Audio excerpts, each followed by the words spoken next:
James Cameron's Avatar. Basically, it's written and directed by James Cameron himself. Well, it's pretty obvious it's James Cameron's Avatar. What else can I say? Since Avatar Fire and Ash is coming out next week, which I can't believe that's next week coming. Oof, God almighty, is that quick? My God.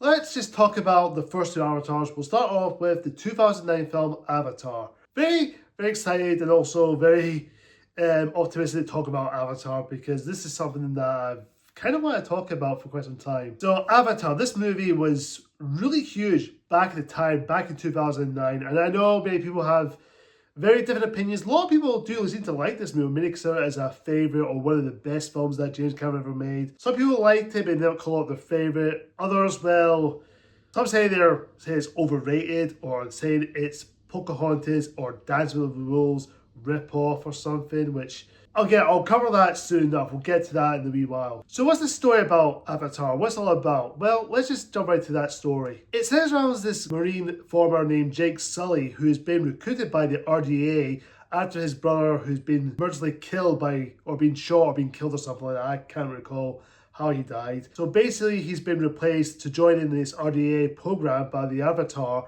and go to this unknown planet called Pandora, and enjoys this program to become one of the natives, led by that doctor named Grace, played by Sigourney Weaver. And basically it's him, Jake, played by Sam Worthington, has a choice either to follow orders while also commanding to lead into following natives and follow their style, how they work and how they operate. But also Jake has a conflict of would he ever choose to stay in Pandora and protect the natives as his new home, or just continue following orders to wipe out the natives and completely destroy Pandora. That's basically the plot of the film. It's not really my best synopsis, it's just the way I describe it. It's basically like a man versus nature story, which you've probably seen millions of times, but it's done in a way it's unique. And I'm just going off the bat, after revisiting this film, and I'm going to say this now, the more I think about it, the more I've watched it, I've come to like it a lot more. I know this film, many people say it's overrated. I know you guys are going to say in the comments saying it's overrated, you're supposed to hate this film, or hey, I don't tell my own opinion here. I'm entitled to my own opinions. So let me have an opinion, guys. Let me have an opinion. I'll start by saying this, when James Cameron directed this film, the way he made this movie is, I don't know how he does it. I don't know if it's technical wise, visual wise, or production, or how he does it. It's incredible with the whole visual effects. I'll just get right to the point. The cinematography and the directing style and everything about this film works so good, especially the visual effects, especially on Pandora, which the world builder of Pandora looks incredible. I'm blown away, especially with the sequel, Way of Water, which I will talk about. I'm certain it will continue on Fire and Ash as well, to continue that world building, the lore of Pandora, and also this Avatar universe, which makes me, as a person, including some of my friends I know, or even our audiences, wants to go to that Pandora world, even though it's a fictional place. But it does make you want to go there. It makes you want to visit that place. It looks so realistic, so detailed. From a visual standpoint, it looks incredible. It looks very convincing. It's just mind-blowing. And I'm not gonna lie, when I saw Pandora and the way, especially on the planet, and when they arrive, it's just jaw-dropping. I was like this the whole entire time when I see Pandora. It speaks wonders, it speaks wonders. And of course, I know a lot of people criticize the story, which the story itself, for me, I was invested in what's going on, and I know a lot of people will crap on it because of how people say it's in Pocahontas and Dancing with Wolves rip-off. I'm going to say this now. Every movie or every franchise, doesn't matter if it's Avatar or the MCU or Star Wars or Star Trek or DCU or DCEU, whatever you want to call it, wherever you think of those franchises, every movie's going to take inspiration. They're inspired by something. Sometimes they'll be inspired by one movie, they must have thought, oh, okay, I want to take that story, but I want to do my own thing. For what I've seen, it's doing its own thing. So it's not a Pocahontas or Dancing with Wolves, which I haven't seen Dancing with Wolves. I can't really comment on that. I've seen a review from my good friend Ollie, Page Out Perspectives review on it, and he said it all. It tells its own story, so it's not a rip-off or anything. So I don't know why people are saying that, but that's just me personally. That being said, the story here is very authentic. It's very, keeps you going in the story. It does take you to get into the characters a little bit. I got invested with some of the characters as well. Some maybe less than others, but for the majority of it, I was invested with Jake's character. Sam Worthington as Jake Sully, he's probably the most likable character, a very likable lead. I know Sam Worthington isn't the greatest actor of all time, but I do respect him. I think he's a decent guy, and I think he's a really talented person. And what I've seen, he plays Jake in the film, he sells the heck out of it. He definitely felt convincing in his role. Of course, I don't know if you guys are aware, there's an extended cut of the movie of Avatar where you do get like a 3-hour long version of the movie, which you do get to see on Earth with Jake and the future world. I believe it's the mid 22nd century, I believe it is the 22nd century of Earth. Basically set in the future. Probably around the time after we died. We'll be dead before we see that, stuff like that. And you get a chance to see his life on Earth, and when Mori gets recruited by these two guys from the RDA that is informed his brother is dead, and of course he's meant to be joining the Avatar program, and then so he has to be the replacement. It's not until he meets Grace, who's played by Sigourney Weaver. Sigourney Weaver as Grace, I do like her. I think she's a really great actress. Sigourney Weaver is great at everything. Ghostbusters, and I believe she's in Alien, So Alien and Aliens,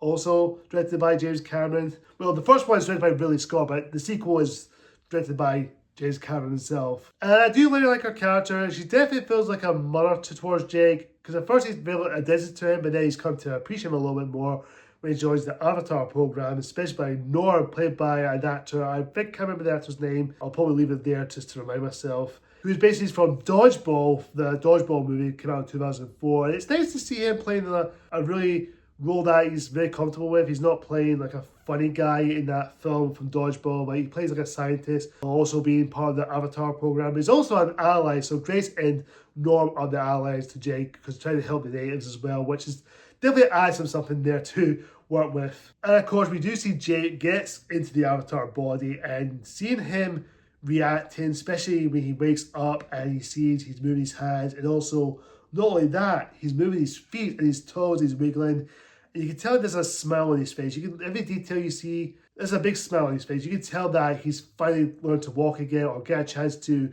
live a life that he can feel like he's free and running. You can tell it's like a kid in Christmas, like you wake up and you found something magical had just happened. I'm not gonna lie, the moment he runs outside out of the hospital room and he runs, you see him running, full fresh air, and he put his toes into the dirt. You can tell he's just feels like that. There's a freedom in there. You can tell that he's loving it. So around the time of the Avatar program, he actually got lost through the Pandorian jungles, but after being separated from the group, after being chased by that kind of like a wolf kind of dog creature, and he falls into the waterfall. He has to survive it all at night and get hunted by these group of young animal dogs liking from Pandora. I don't know what they call it. I know they have names, but it's not till Jake encountered basically the princess of Pandora, who's one of the natives, the Tiri, played by Zoe Saldana, who is basically Jake's love interest in the film. The Tiri is one of those female characters that I actually quite like. She's very headstrong and very, very straight for herself. But when the moment she meets Jake, about to shoot him from the arrow, but it's not till a little jellyfish light bulb. I know it's called an Awox or something.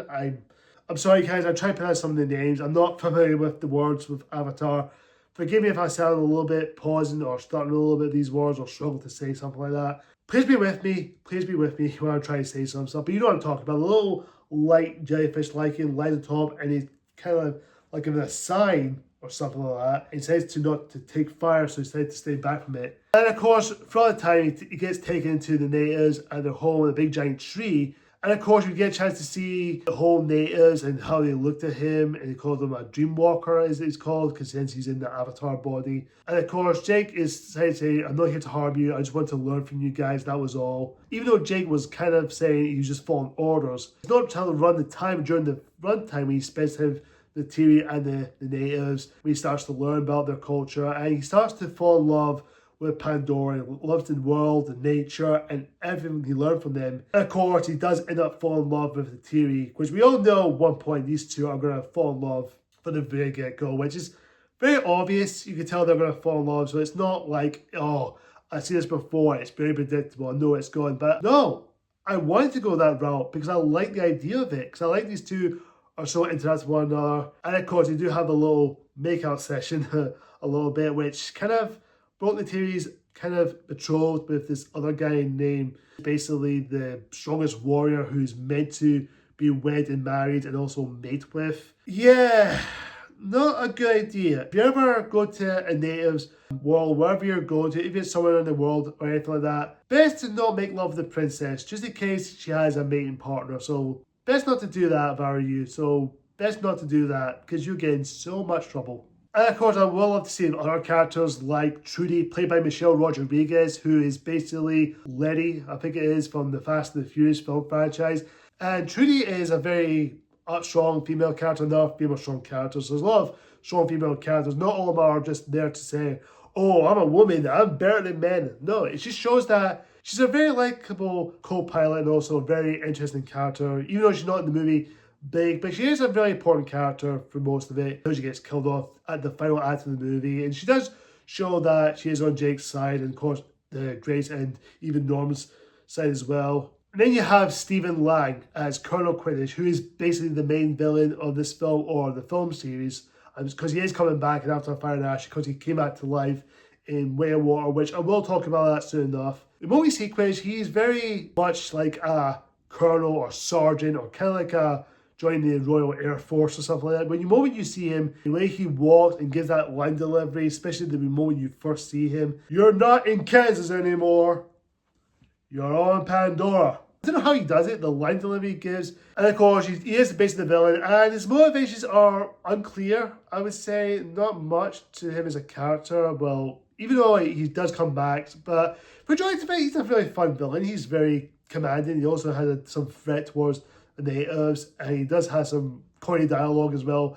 The dialogue here now and again is a little bit corny, but again, it's James Cameron. He's known for doing corny dialogue like Titanic. So James Cameron's dialogue is cheesy, but the way he does it, it makes it work. He doesn't do it for the sake of just really cheesy dialogue, so all people go, oh, I see what you did there. And the action scenes are fun, they're great, they're epic, and there's a lot of explosions, a lot of killing, especially that act in the sky battles and even the ground battles. Kind of got that Star Wars vibe, where I don't want to compare Avatar to Star Wars, but you get the idea. It's like space battles, ground battles, just epic. It just fucking epic. It looks amazing, especially with the visual effects.